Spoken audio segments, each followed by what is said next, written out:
Olá, seja muito bem-vindo ao Pode Doar. No episódio de hoje, vamos entender como funciona a fila de transplantes de órgãos no Brasil. Quem decide a ordem, se é possível furar a fila e como você pode ajudar. Bom, vamos dar início então ao podcast. Como funciona a fila de transplantes no Brasil? Bom, a fila de transplantes de órgãos no Brasil, ela é única, nacional e pública. Ela é gerenciada pelo Sistema Nacional de Transplante, que é vinculado ao Ministério da Saúde.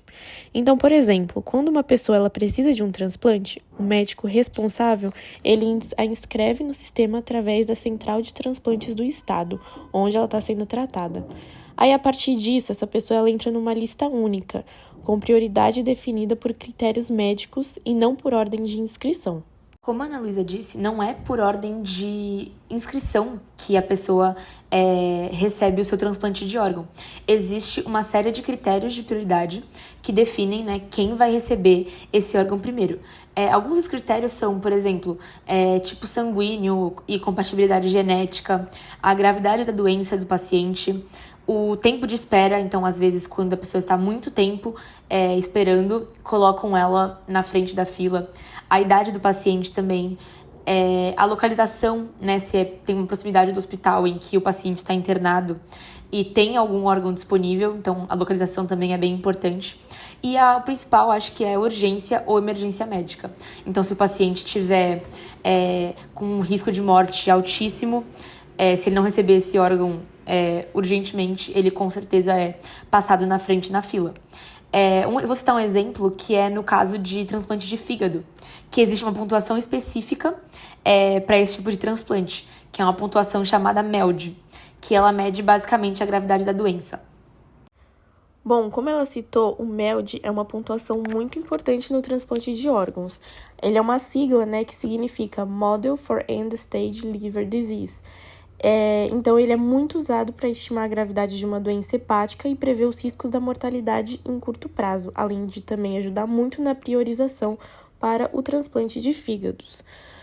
Bom, e quem são os doadores, Quem são as pessoas que podem realmente doar os órgãos? No Brasil, atualmente, a doação de órgãos ela pode ser feita por doadores vivos ou então falecidos. Os doadores vivos, eles só vão poder doar órgãos pares. Então, por exemplo, um dos rins ou uma parte do fígado.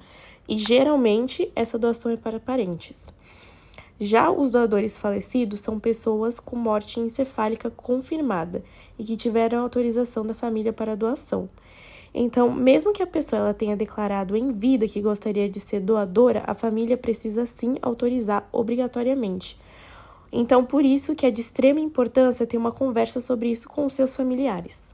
Sim, isso que ela citou é bem importante, porque muitas vezes a pessoa, mesmo tendo falado, o paciente tendo avisado a família que ela gostaria de ser doadora de órgãos, naquele momento em que ela acabou de falecer, todos os familiares estão num momento mais delicado.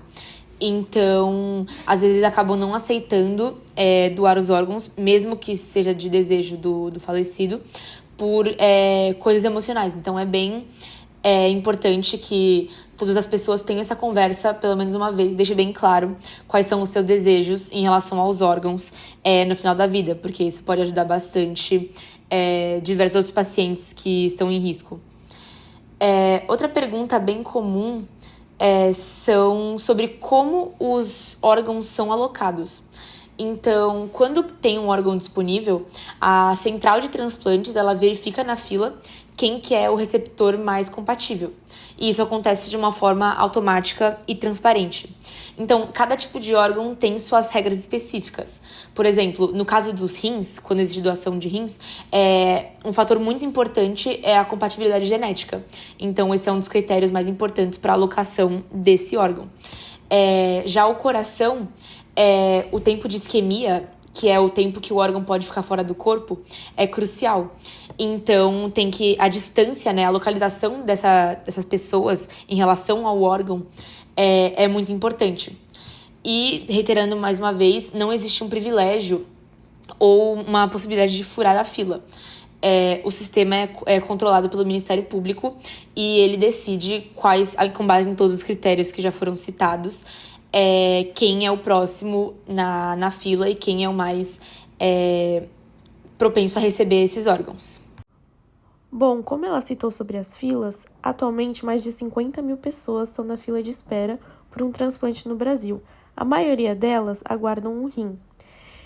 Então, apesar dos avanços, ainda existem desafios, como a falta de doadores autorizados. Então, como já foi dito, é muito importante que você expresse os seus desejos ainda em vida para os seus familiares e amigos próximos, para que eles, então, consigam coordenar a doação depois de falecido, né? Isso é muito importante, porque muitas pessoas, apesar de possuírem um desejo de doar os seus órgãos, elas acabam não sabendo que precisa de autorização de familiares e falecem antes e, enfim, não conseguem realizar aí um desejo.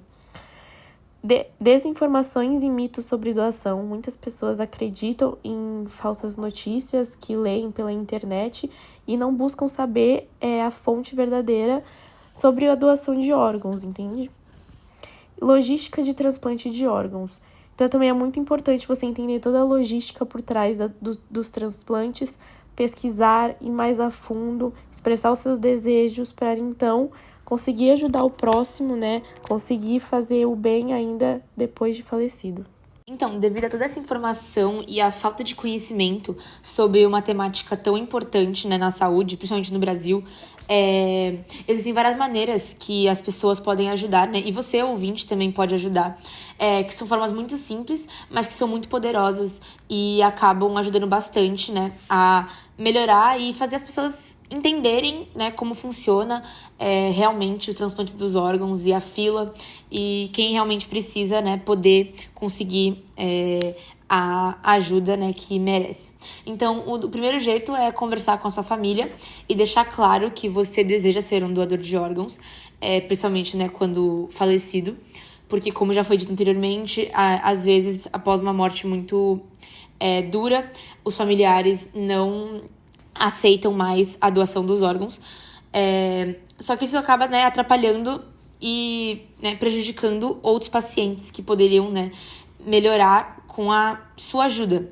Então, converse com seus familiares, deixe claro quais são os seus desejos ainda em vida, porque isso pode ajudar bastante a salvar outras vidas, né? Também compartilhar informações corretas sobre o processo, né? Porque, como dito, existe muita desinformação e muitos mitos sobre isso, né? Algumas crenças religiosas também, que às vezes causam desinformação sobre esse assunto. Então, né, compartilhe informações corretas, ajude a espalhar o conhecimento sobre esse assunto. E também, por fim, se possível, participe de campanhas de conscientização. Então, às vezes, alguns projetos voluntariados de conscientização podem ajudar bastante. Então, e lembre-se que uma única pessoa pode salvar até 8 vidas com a doação de órgãos e tecidos. Então, imagina se muitas pessoas se tornarem doadores de órgãos. Quantas vidas poderão ser salvas? Bom, outro tópico